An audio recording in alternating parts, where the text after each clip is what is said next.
Second point DNA की द्विगुणन में nucleotide हमारे एक्टिवेट हो गए, केंद्रक द्रव्य में उपस्थित सभी न्यूक्लियोटाइड क्या हो गए, एक्टिवेट हो गए, सभी डीऑक्सी राइबोज ट्राइमोनोफॉस्फेट में कन्वर्ट हो गए। अब सेकंड स्टेप में क्या होता है कि जो हमारे गुणसूत्र होते हैं, जो गुणसूत्र होते हैं उनमें मतलब कि क्या होता है, इनिशिएशन समारंभन बिंदु, इसको कहते हैं initiation point. Initiation point eukaryotic cell में जो गुणसूत्र होते हैं वो कैसे होते हैं, लॉन्गिट्यूडिनल लंबे होते हैं। यूकैरियोटिक सेल में गुणसूत्र कैसे होते हैं, लंबे होते हैं। यानी सपोज कीजिए ये क्रोमोसोम है या डीएनए श्रृंखला है, तो डीएनए श्रृंखला जो होती है वो प्रति समांतर क्रम में व्यवस्थित होती है। एक इधर को मतलब प्रति समांतर क्रम में व्यवस्थित होती है, डीएनए की दोनों श्रृंखलाएं प्रति समांतर क्रम में व्यवस्थित होती हैं सभी यूकैरियोटिक सेल उन्हें कहते हैं जिनमें केंद्रक पूर्ण रूप से विकसित हों, और ऐसे जीवधारी जिनमें केंद्रक पूर्ण रूप से विकसित पाए जाते हैं उनको यूकैरियोट्स कहते हैं। तो यूकैरियोटिक सेल के जो डीएनए होता है, यूकैरियोटिक सेल में जो डीएनए होता है, जो गुणसूत्र होता है, उसमें रेप्लिकेशन कहाँ से प्रारंभ होता है, आज इस पर हम चर्चा कर रहे हैं। तो यूकैरियोटिक सेल में कई बिंदु होते हैं जहाँ से रेप्लिकेशन द्विगुणन प्रक्रिया चालू होती है। ऐसे बिंदु को क्या कहते हैं, इनिशिएशन पॉइंट। जिस बिंदु से इनिशिएशन पॉइंट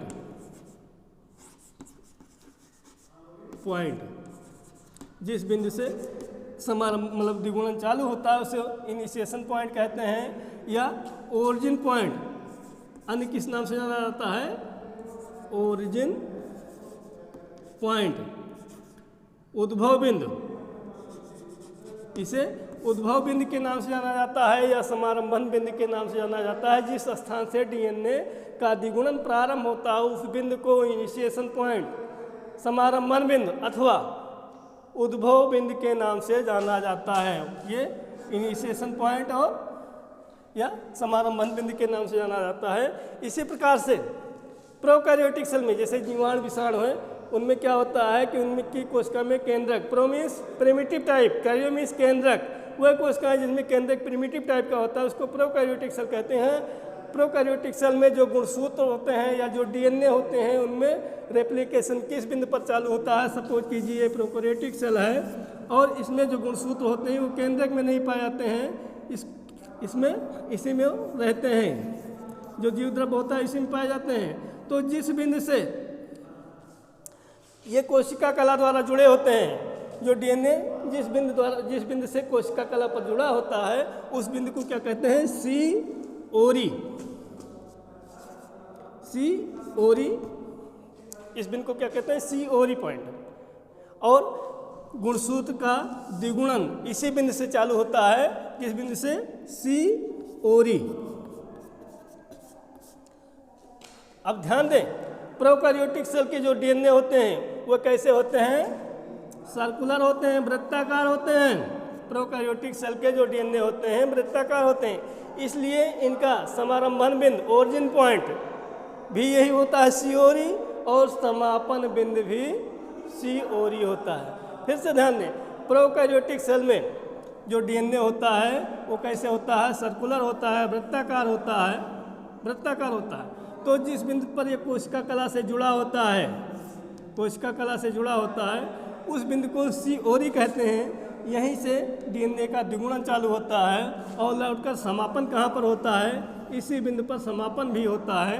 इसलिए सी ओरी पॉइंट जो है इसका समारंभन और समापन दोनों बिंदु कहलाता है। अगला पॉइंट,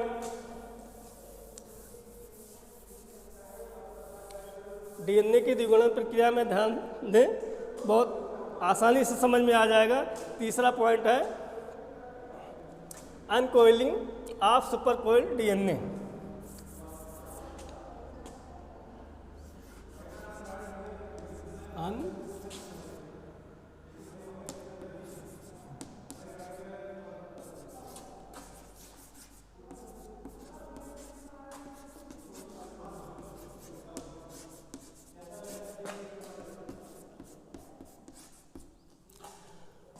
जब डीएनए का द्विगुणन प्रक्रिया प्रारंभ होती है तो कोशिका के गुणसूत्र में जो डीएनए होते हैं वो जो कुंडलित अवस्था में होते हैं, डीएनए किस अवस्था में, कुंडलित अवस्था में होते हैं। और हेलिकेज एंजाइम की उपस्थिति में जो डीएनए के कुंडलन होता है, डीएनए में जो कुंडलन होता है, पराकुंडलन होता है, डीएनए का जो पराकुंडलन होता है वो क्या होते हैं, अकुंडलित अवस्था में आ जाते हैं। इस बिंदु को कहते हैं यानी डीएनए के पराकुंडलों को अकुंडलन, डीएनए के पराकुंडलों का अकुंडलन हिंदी में इसका नाम होता है। इस परिभाषा मतलब इसकी हेडिंग का नाम है डीएनए के पराकुंडलों का अकुंडलन। तो इस अवस्था में क्या होता है, हेलिकेज एंजाइम की उपस्थिति में, किस एंजाइम की उपस्थिति में, हेलिकेज एंजाइम की उपस्थिति में जो डीएनए की श्रृंखला, जो डीएनए अणु होता है वो सुपर कोइल होता है, मतलब आपस में कुंडलित होता है, तो वो क्या होता है, अकुंडलित सीधी अवस्था में। इस प्रकार जो डीएनए यानी डीएनए ये सीधी अवस्था में इस प्रकार से इनके पराकुंडलन जो होते हैं अकुंडलित अवस्था में आ जाते हैं। किस एंजाइम की उपस्थिति में, हेलिकेज एंजाइम की उपस्थिति में डीएनए अणुओं के पराकुंडलों का अकुंडलन प्रक्रिया होती है। कोशिका के केंद्रक के अंदर में, कहाँ पर होती है, संपन्न होती है, कोशिका के केंद्रक के अंदर में ये प्रक्रिया प्रारंभ होती है। डीएनए अणुओं के पराकुंडलों का अकुंडलन प्रक्रिया प्रारंभ होती है। अगला, ये पराकुंडलों का अकुंडलन हो गया। उसके बाद एक एंजाइम होता है जिसका नाम है endonuclease enzyme, endonuclease enzyme.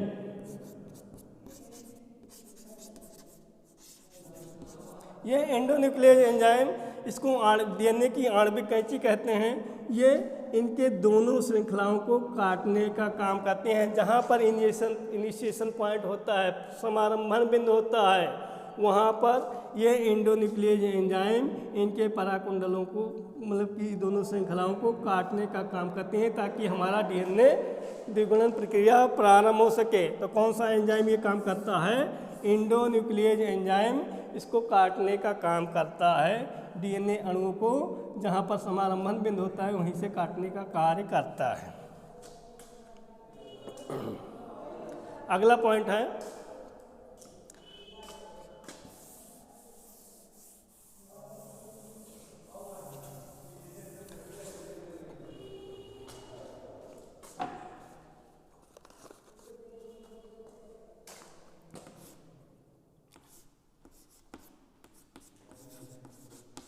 Formation of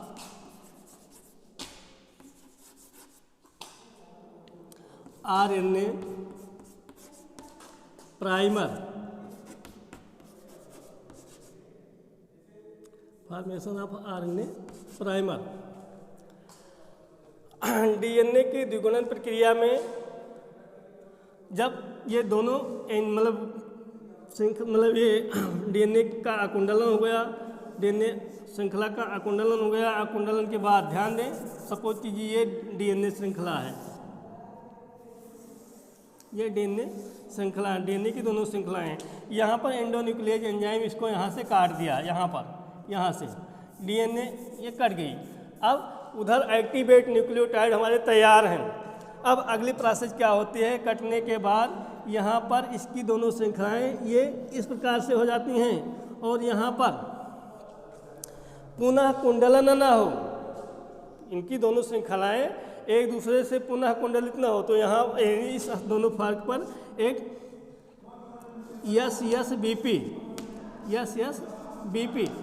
single stand binding protein जुड़ जाती है ताकि दोनों श्रृंखलाएं एक दूसरे से दूर दूर बनी रहें। S BP single stand binding protein के माध्यम से दोनों श्रृंखलाएं एक दूसरे से दूर दूर बनी रहती हैं, पुनः कुंडलन पुनः एक दूसरे से नहीं जुड़ पाती हैं और ये साथ साथ ये इनके बीच का हाइड्रोजन बंध टूटता जाता है। हेलिकेज एंजाइम की सहायता से इनके बीच का हाइड्रोजन बंध टूटता जाता है और दोनों श्रृंखलाएं आगे की ओर बढ़ती हुई चली जाती हैं और यहाँ पर जो टोफो आइसोमेरेज एंजाइम होता है, ये जो डीएनए होता है, डीएनए का यहाँ पर जो टेंशन उत्पन्न होती है, जो तनाव उत्पन्न होता है, उसको कम करने के लिए यहाँ पर कौन सा एंजाइम जुड़ता है? टोफो आइसोमेरेज एंजाइम। टोफो आइसोमेरेज एंजाइम यहाँ पर जुड़ जाता है ताकि ऊपर से तनाव कम हो जाए, तनाव ना रहे। इनकी दोनों श्रृंखलाओं के जहाँ से अलग हो रही हैं वहाँ पर तनाव ना रहे, और SSBP प्रोटीन जुड़ जाती है ताकि दोनों श्रृंखलाएं एक दूसरे से दूर दूर रहें। हेलिकेज एंजाइम क्या करता है? इनके बीच का हाइड्रोजन बंध तोड़ने का काम करता है। जो इनके बेस होते हैं, जो नाइट्रोजन बेस होते हैं, न्यूक्लियोटाइड के बीच जो न्यूक्लियोटाइड जुड़े होते हैं एक दूसरे से, जो हाइड्रोजन बंध द्वारा जुड़ा होता है, उनको तोड़ने का काम करता है ये कौन सा? Helicase enzyme. हेलिकेज एंजाइम का ये भी काम है, साथ साथ टोफो आइसोमेरेज एंजाइम। अगला क्या? और साथ साथ formation of RNA primer. RNA primase enzyme, एक एंजाइम होता है RNA primase. RNA primase enzyme की उपस्थिति में एक आरएनए प्राइमर का निर्माण होता है। आरएनए प्राइमर हमेशा जो डीएनए की श्रृंखलाएं होती हैं, ये क्या होती हैं? सभी बच्चे ध्यान से देखें। जो डीएनए की श्रृंखलाएं होती हैं, ये प्रति समांतर क्रम में एक दूसरे से जुड़ी होती हैं। प्रति समांतर, एक कहने मतलब एक श्रृंखला ऊपर को गई होती है, दूसरी नीचे को गई होती है। तो एक 5 से 3 की तरफ होती है और दूसरी 3 से 5 की तरफ होती है। उसमें क्या होता है कि कार्बन वो पेंटोज शुगर 3 से 5 की तरफ जुड़ी होती है और दूसरा 5 से 3 की तरफ जुड़ी होती है, इसीलिए दोनों श्रृंखलाएं प्रति समांतर क्रम में गई होती हैं। तो ये दोनों श्रृंखलाएं प्रति समांतर क्रम में होती हैं और आरएनए प्राइमेज एंजाइम हमेशा 5 से 3 की ओर संश्लेष श्रृंखला बनाता है। 5 से 3 की ओर श्रृंखला बनाता है आरएनए प्राइमेज, ये 5 से 3 की ओर। इसलिए हमेशा ये 3 वाली श्रृंखला पर ही जुड़ता है, जिसमें कार्बन तीसरे से होते हैं 3 वाली श्रृंखला पर, वहीं पर आरएनए प्राइमर यानी प्राइमेज एंजाइम आरएनए प्राइमर के साथ आरएनए प्राइमर बना करके उसी के साथ जुड़ करके श्रृंखला को आगे बढ़ाने का कार्य करता है। आरएनए प्राइमेज की उपस्थिति में किसका निर्माण होता है? आरएनए प्राइमर का निर्माण होता है। किस एंजाइम की उपस्थिति में? आरएनए प्राइमेज एंजाइम की उपस्थिति में आरएनए प्राइमर का निर्माण होता है। अगला स्टेप हम देखते हैं। आरएनए प्राइमर का निर्माण हो गया। अब अगली प्रक्रिया क्या हो रही है?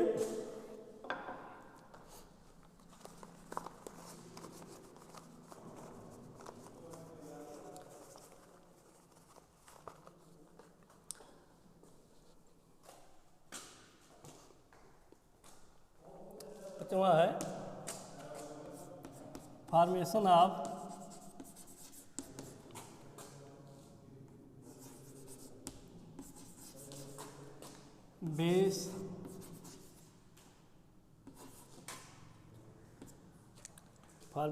बेस पेयर, यानी कौन सा बेस पेयर यहाँ पर जुड़ रहा है, इस पर हम बात करेंगे। बेस पेयर हमारा जो सपोज कि ये डीएनए है, इसकी दोनों फार्क अलग हो गई हैं, दोनों श्रृंखलाएं अलग हो गई हैं। अब हम इसकी दोनों श्रृंखलाएं अलग हो गई हैं, यहाँ पर हाइड्रोजन बंध भी टूट चुके हैं ये, और तब यहाँ पर जो 3 वाली श्रृंखला होती है, जो 3 से 5 की तरफ होती है, सपोज कि ये 3 से 5 वाली श्रृंखला है और ये 5 से 3 वाली श्रृंखला है, यानी ये 3 से 5 वाली श्रृंखला और दूसरी 5 से 3 वाली श्रृंखला है, एक दूसरे के प्रति समांतर क्रम में जुड़ी हैं।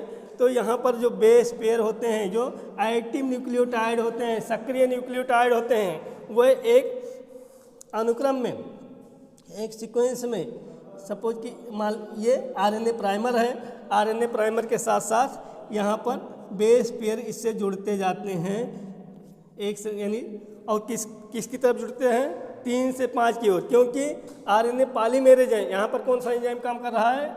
RNA polymerase. RNA polymerase enzyme हमेशा 5 से 3 की ओर संश्लेषण का काम करता है। आरएनए पॉलीमेरेज एंजाइम का मुख्य कार्य है, ये पॉलीमेरेज एंजाइम, इसको केवल पॉलीमेरेज एंजाइम ही बोलो, पॉलीमेरेज एंजाइम का मुख्य काम है 5 से 3 की ओर इसका संश्लेषण करता है। किसकी ओर? 5 से 3 की ओर संश्लेषण करता है। तो ये हमेशा 3 से 5 वाली श्रृंखला पर यानी प्राइमर जुड़ता है। कौन सा प्राइमर? आरएनए प्राइमर जुड़ता है।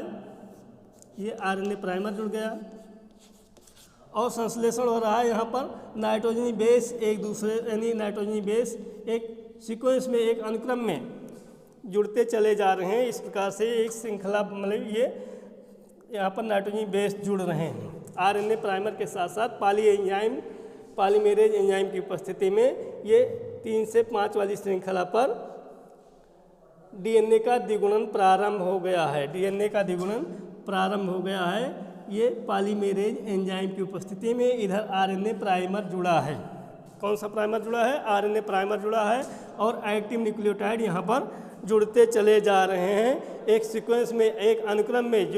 जो नाइट्रोजनी बेस का जो पेयर है जिस अनुक्रम में है, जैसे एडेनिन है उसके सामने थायमिन नाइट्रोजनी बेस है, न्यूक्लियोटाइड है, तो थायमिन के सामने एडेनिन, साइटोसिन है उसके सामने ग्वानिन के सामने साइटोसिन, हाइड्रोजन बंध द्वारा एक दूसरे से इस यानी एक सीक्वेंस में, एक अनुक्रम में यहाँ पर जुड़ते हुए आगे बढ़ रहे हैं। इस प्रकार से डीएनए का द्विगुणन यहाँ पर प्रारंभ हो गया है।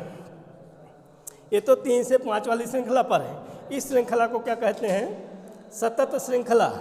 इस श्रृंखला को सतत श्रृंखला कहते हैं। सतत श्रृंखला के नाम से जाना जाता है या लीडिंग,